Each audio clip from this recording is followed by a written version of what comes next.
Hi everybody, I'm sitting here today with the amazing artist Jen Baker, trombone player, improviser, composer. I'm really lucky to have a few moments with her today. We're currently in Ostrava for the Ostrava New Music Days. And so we only have a few minutes, but we want to talk about motherhood and artistry and how we juggle this every day and how this is a topic that is not talked about very much these days, and how Jen is dealing with all of this since the birth of her son. So first of all, I'd like to welcome you, and if you could give a really short introduction about, like, you know, where you grew up and how you live in New York City now, and how you got to New York City, kind of like a little bit of your musical path and musical career. Oh wow, sure.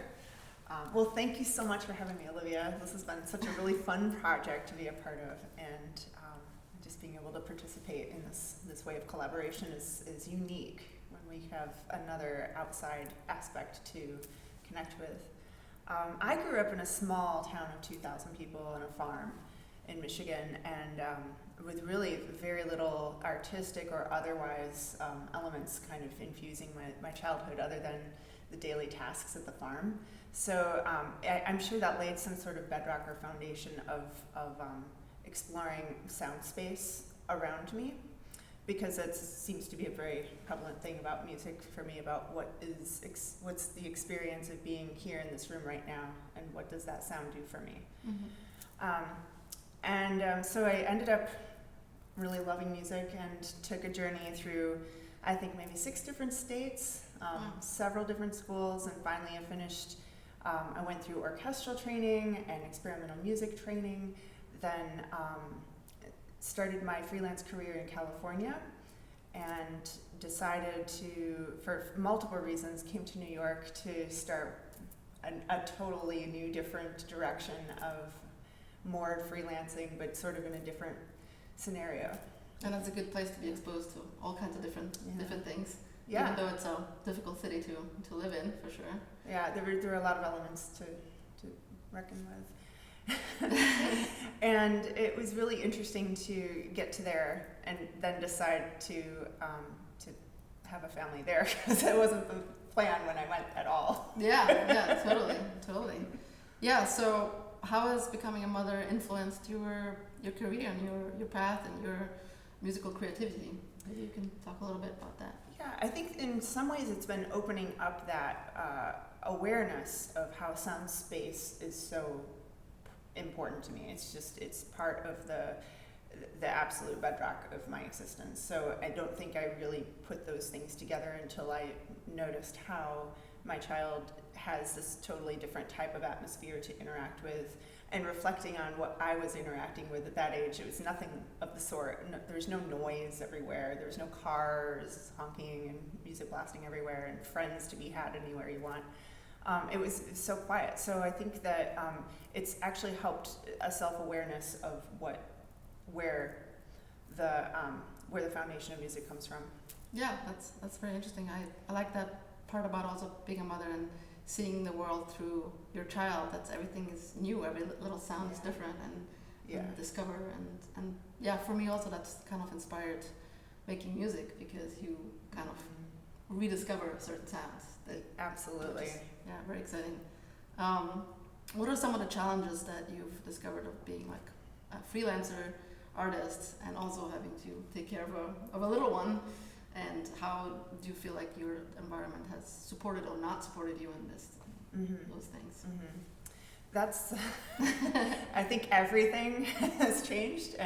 But if I were to be really aware of maybe one overriding element, it feels like I've needed to just really be more forgiving of mistakes across the board, and just be aware that I'm trying to do too many things. Yeah.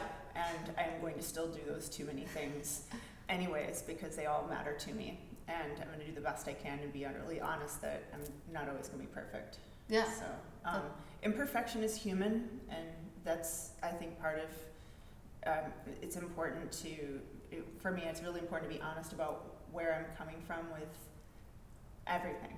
Yeah. Who am I? And who am I talking to? And what am what's my vessel I'm talking to you through? And being really honest about that. So I'm embracing the mistakes more than I used to. Yeah, that's a really good thing to also admit and discover and be fine with.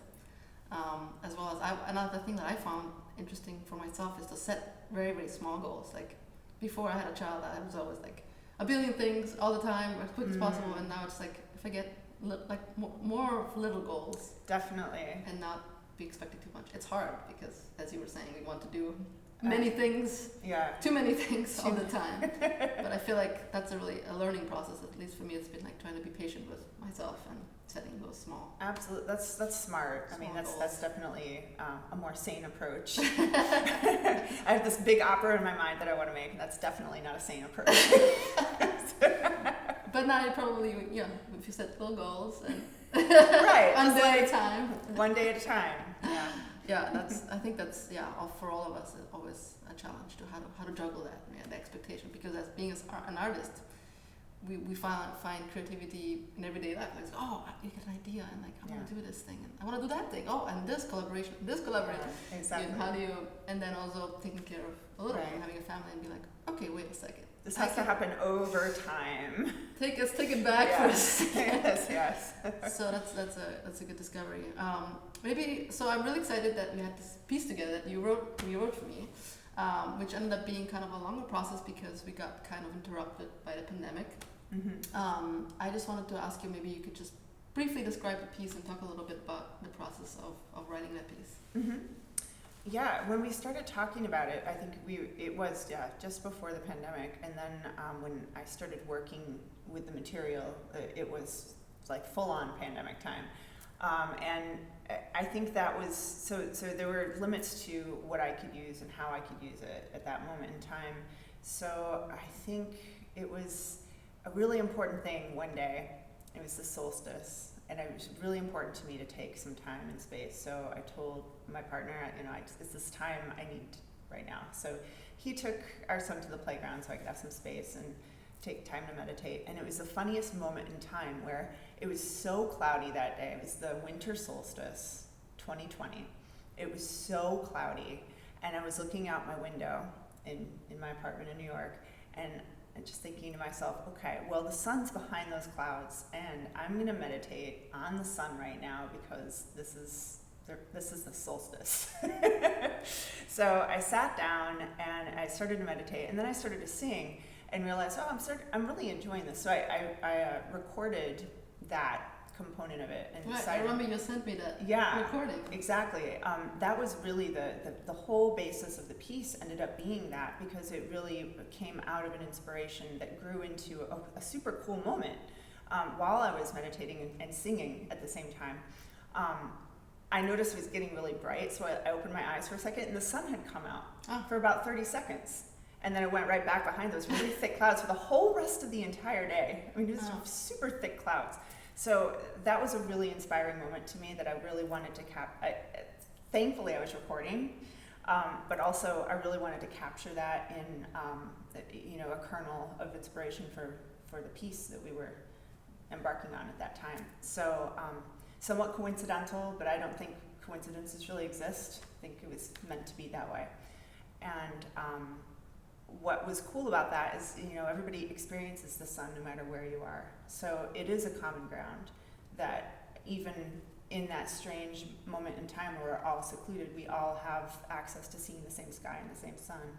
So right. And I really like the fact that you're saying that it was a moment that you had to yourself, right? Because we always juggle between we need to find time to ourselves to also be creative. And so for you, as a busy artist and mom, you had this moment that was so inspiring, and it was you had probably not that much time, but you were in it, and it was a really strong inspiration for you. It's funny because several of the pieces on the album have that. The inspiration is the balance between being with your child and being a caring, loving mom, and also finding inspiration as being an artist and trying to find the balance between juggling all of these things. So that's interesting. I'm really excited that we got to record your piece. It's a beautiful piece, and performed it a few times already now. So and thank you. I mean, some of those times that you've recorded it, I think I was kind of stunned because I didn't really know what to expect, and hearing it amplified for the first time really was striking to me. I think that really lent it to, I think I was imagining a smaller hall, but it makes so much sense in a larger hall for it to be amplified, you know, so I think I'm always thinking acoustically. There's something about my brain that just has like and the this, piece changes in each acoustic, especially. Exactly. Yeah. Great. Wonderful. Well, I have one very last question for you, which is, so we've started this website called Metricales that is kind of trying to build a community around artist mothers, and we always talk about what could be improved in order to support parent musicians that are, for example, at festivals or have concerts. And maybe you could talk just briefly about what you think that, or what you're hoping that could be better, more supportive for parents musicians, as well as maybe we could briefly mention that we're here at Ostrava Days right now, and it's one of the first festivals that I've ever experienced that have provided us with babysitters for our children, basically all day long, even during the concerts, and it's been like incredibly wonderful. And I'm so grateful for this, and I hope that other festivals take inspiration from this. Maybe you can say a couple words about this as well. Well, it's funny that you brought that up because I was going to say the same exact thing, and I don't think it can be understated. There's probably a lot of presenters and faculty and artists that may have a different perspective and may not realize what an impact this is. But here we in Ostrava Days, we're here in the space in the center where we're practicing and rehearsing, and in the very same building, there's one dedicated room for the children, so that they're right there, and it's so much easier than needing to go find places to take our children and not really know the people and if we can trust them, and just have to take a trust fall every single time we go someplace out of town. So thank you. Thank you to Ostrava Days so much. Yes. And I hope that others can see this as a really important tool to create more diverse performances. Yeah, for festivals, for residencies, even for concerts. Like it would be helpful if you travel with a child to just do one concert and they are able to provide a babysitter for a few hours. I mean, that is something that would be very helpful for parent musicians these days. And I believe that's like number one on the list. Yeah. I think that really is, because having the quality time to work can't be understated. Yeah. Great. Well, thank you so much for talking to me today. And thanks for having me, Olivia. Yeah, I'm looking forward to playing together more and doing more collaborations soon. I can't wait to improvise with you. Yes, let's do it. Thank you, Jen.